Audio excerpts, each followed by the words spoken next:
ঘরের মাল সব লইটা নিল আছে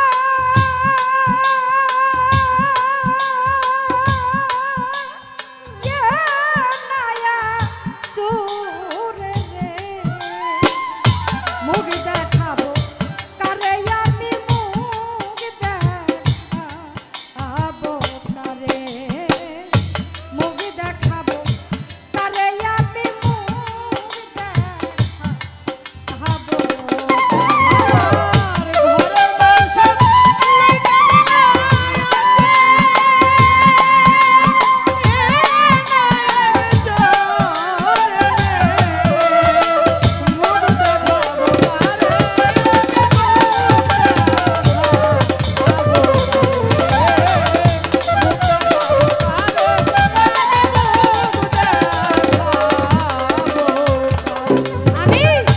দরজা খুলিয়া আমি শুইয়াছি হিলাম ঘরে দরজা খুলিয়া আমি শুইয়াছি দরজা খুলিয়া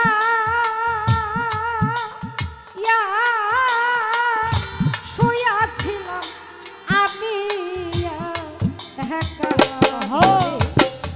সুযোগ পাইয়া কারণ চোরাইয়া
পাইছিলাম তারু চোরাই রে তরিকার আমি টের পাইছিলাম তারুণ চোরাই যখন হরি হরিতে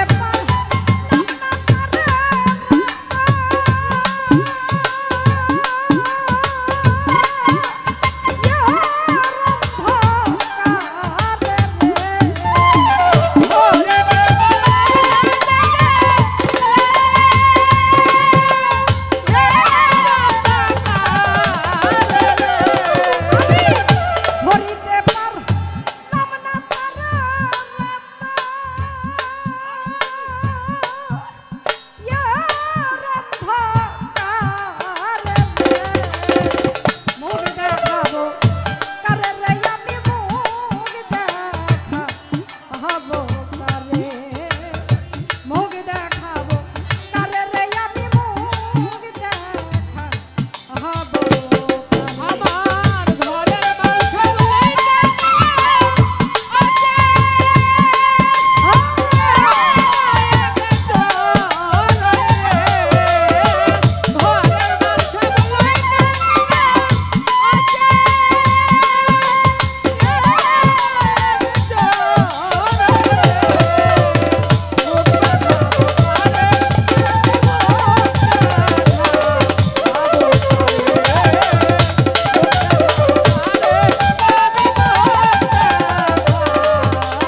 দেখাবো কারে রে আমি মুখ দেখাবো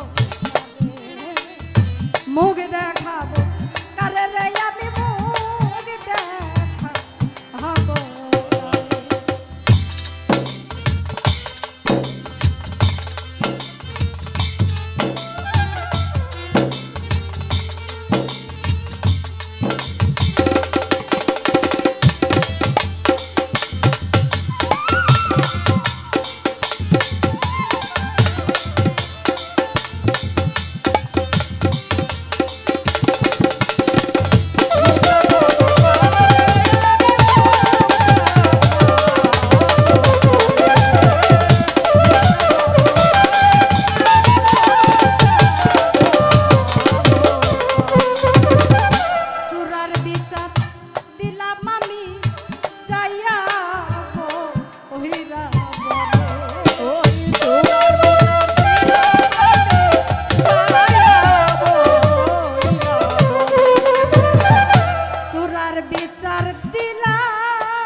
বিচার দিলাম আমি যাইয়া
কথা বলি নাই,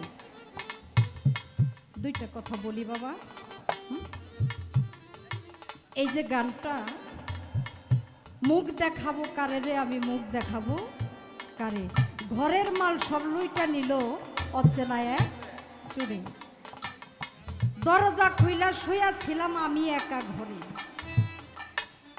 সুযোগ পাইয়া দারুণ চুরাই আমার এই সর্বনাশ করে।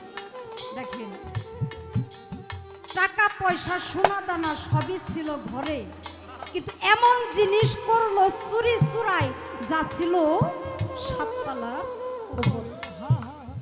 গানের লাস্টের অন্তরায় বলা আছে, চোরার বিচার দিলাম আমি যাইয়া বৈরাবরে।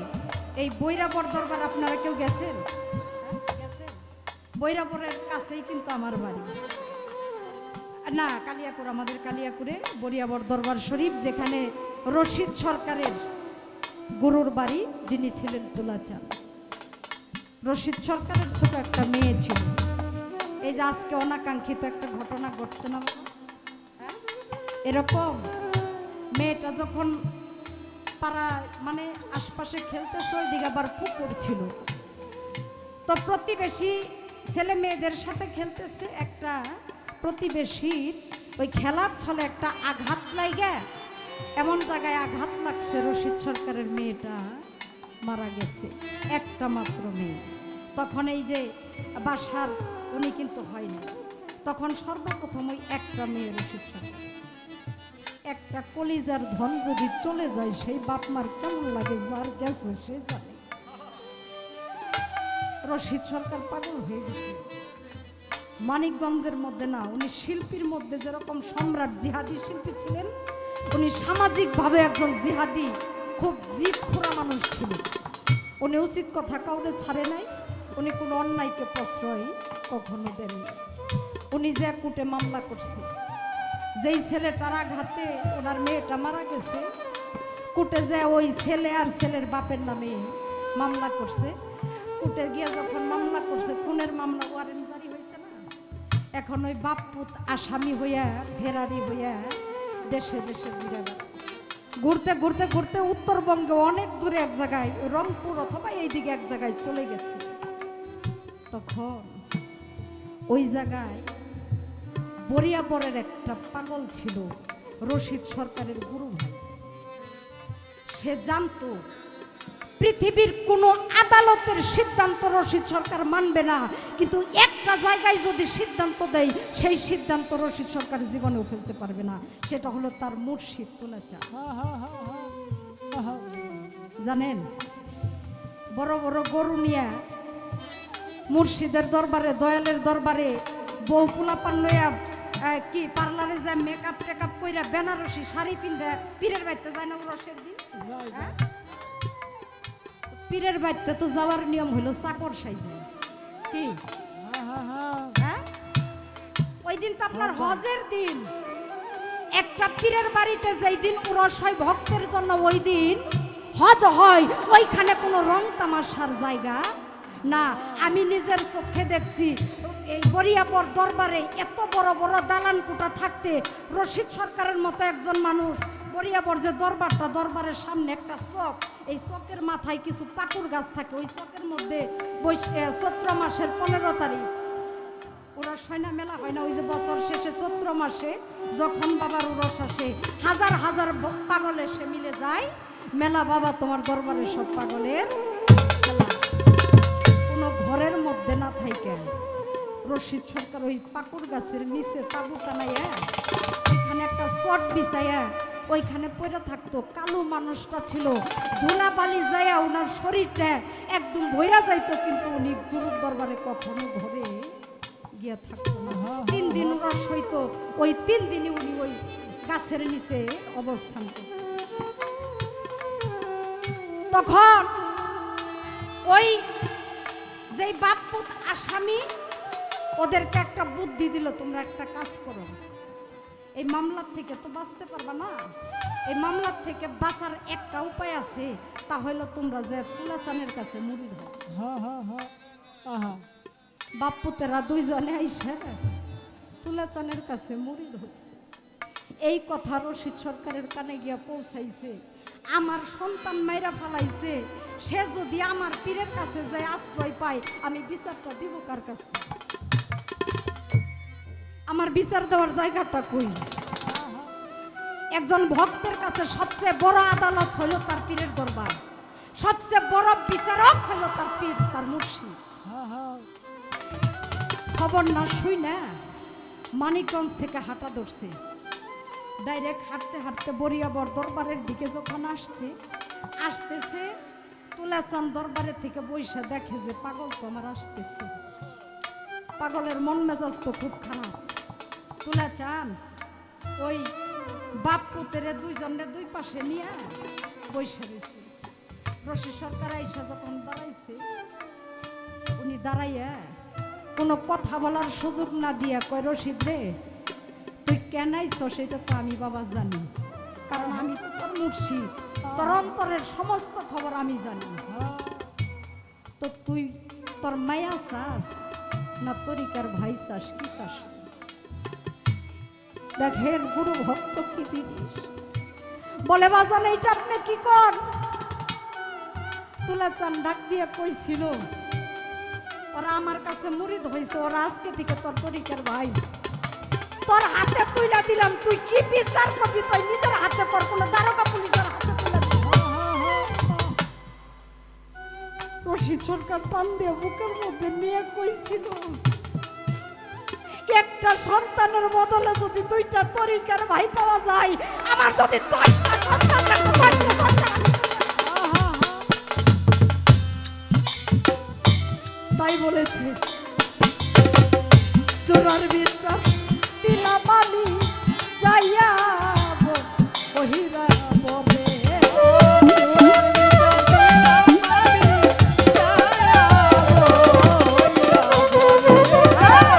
চোরার বিচার দিলা আয়া আমি রে তরিকার ভাই, তার বিচার দিলাম আমি যাইয়া ওহিরা